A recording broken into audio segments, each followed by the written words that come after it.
we have a lot of foundation to talk about. I generally review foundations one at a time when they are released, and I do a wear test, but we were inundated. I had 6 new foundations come across my desk. Now, a bunch of stuff that came before got its own video because it was coming in slowly. But then 6 came across my desk at once, from Nars and Dior to MPH and No Makeup and Elixir and Estee Lauder. I mean, it's so much. And, when it came in slowly, I was able to get to it. But then when all 6, I didn't want to wait for 6 videos. So what I've been doing, rather than take all of that time, I took a little bit more time to try these all out. Every foundation here got about a 2-day wear test. And then I was able to compile that all into this video. I didn't do it to save time, because trust me, it didn't. I just did it. Well, let's compare them all. They're all out at the same time. Let's compare them all today with me, Rebecca, on Not Fit for Print Beauty. I'm a fashion and beauty journalist who spent 25 years in the trenches with some of the biggest names in the industry, and that has given me the wherewithal and the idea to start Not Fit for Print Beauty right here on YouTube, giving you a little digital beauty magazine to flip through every day or so. Okay, I already have reviews out there for the new Laura Mercier cream foundation and the new IT Cosmetics cream foundation. The other day I even did the Elixir foundation. So we have a lot out there, but anything that's kind of come since then, I've grouped together, and we're going to go through them all. Like I said, from Dior and Nars to MPH, Estee Lauder, the No Makeup, we have a lot here. 6 to be exact. I have tested them all, and I will show you me applying them all. I will tell you guys that bear with me, because as I put the footage over me speaking in editing, some of the application might be sped up or slowed down, just to match the audio, so don't be put off by the application. But I have worn each of these, and some of them are reformulations. Because you guys know this, but in Europe, the EU is banning different ingredients left and right. Some of the ingredients that they're banned, they have a right to, maybe toxic.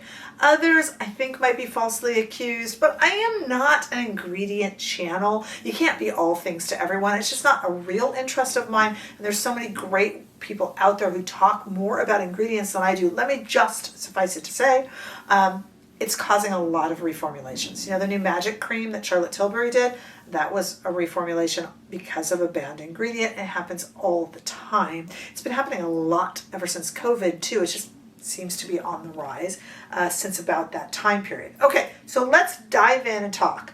First of all, the one that I am wearing today is one that a lot of you asked me to review. And this is a brand called No Makeup. This is their it's like a cream. So kind of a cream formula that uses what's called Flex Shade Tech. And it's kind of a 4-in-1 formula. If you buy this on the website, and all of this will be linked down below, or you can, I'll put it up here on YouTube Shopping, but it'll all be linked down below.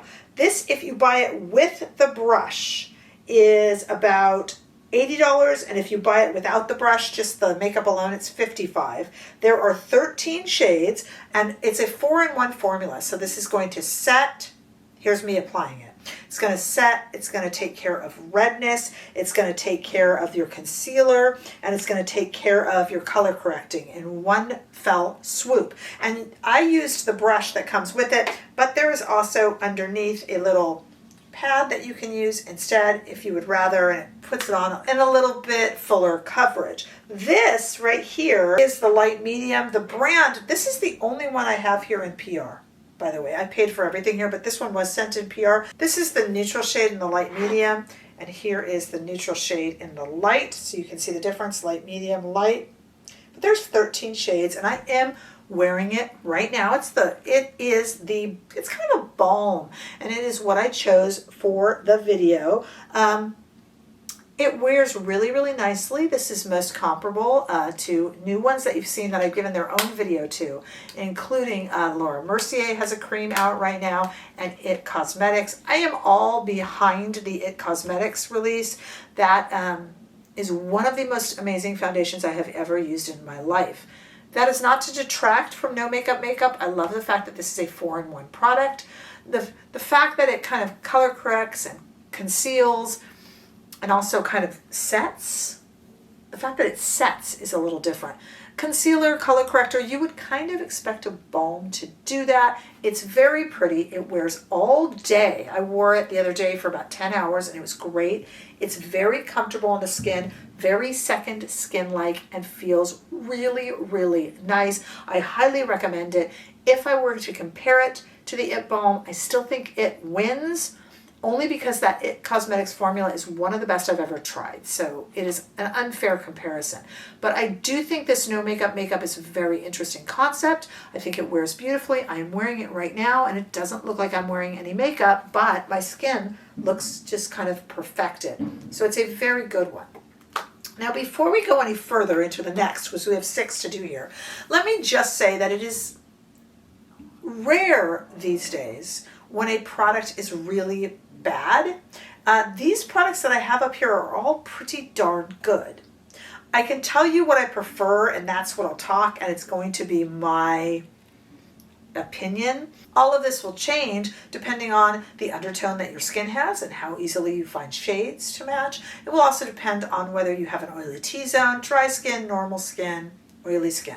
I have very, very normal skin with a very neutral undertone, so it makes me split it right down the middle, but I don't have a lot of the problems that some of you are, trying to solve. So I can just give you my opinion. I will say this, if you can't find a shade in a particular foundation, it's going to ruin the foundation for you.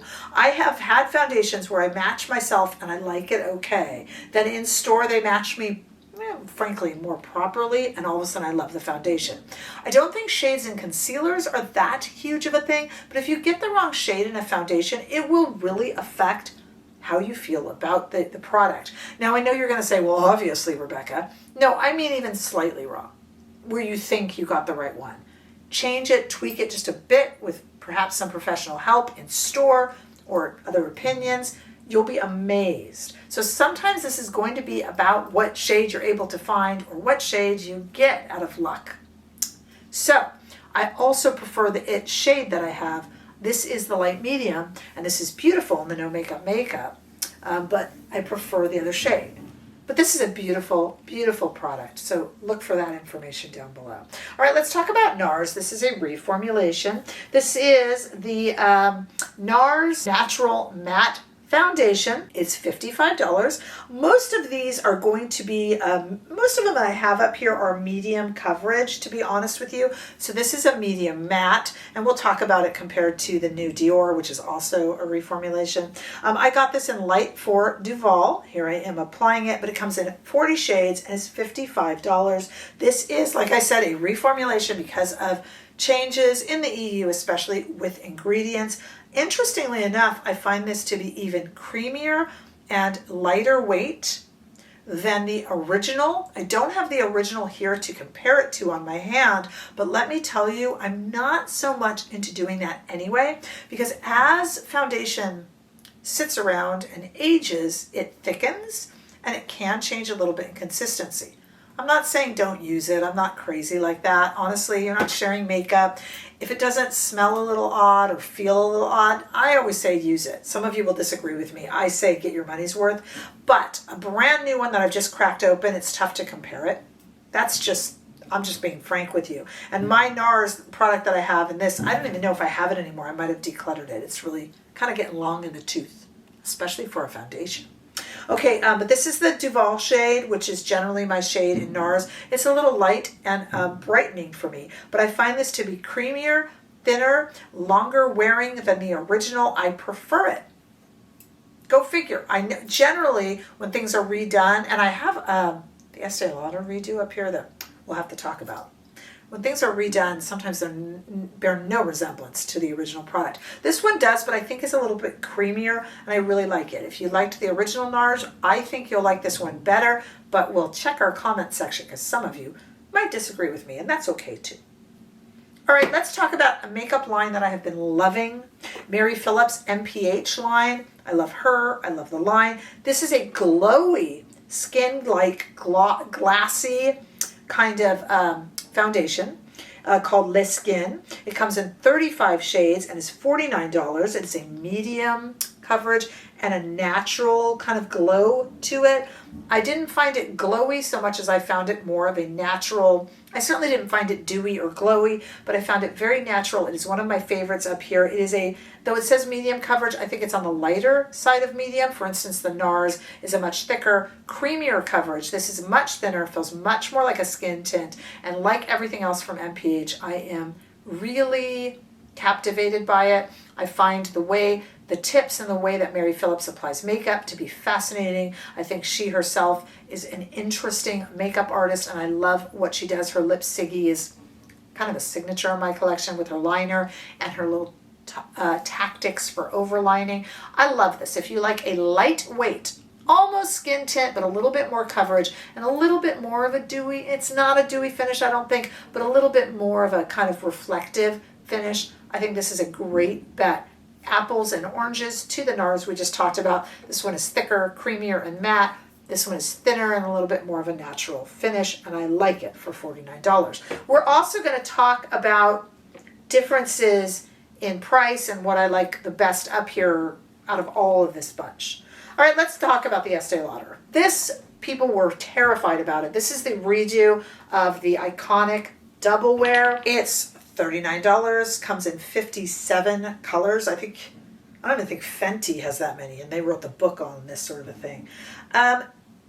Does it bear any resemblance to the original? In some ways, yes. In other ways, no. It's still going to be full coverage. I got mine in 2N3, and it is the right shade.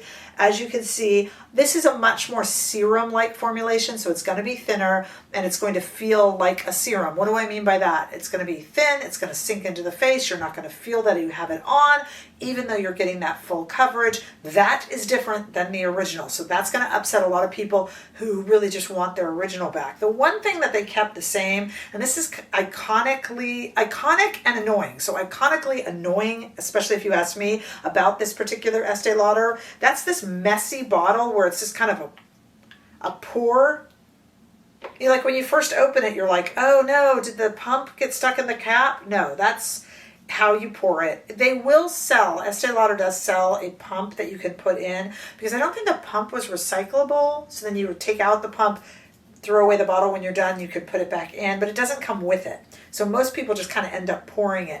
And I think it makes it a mess. I think you need that pump with it. And if you're a Double Wear fanatic, you probably have the pump.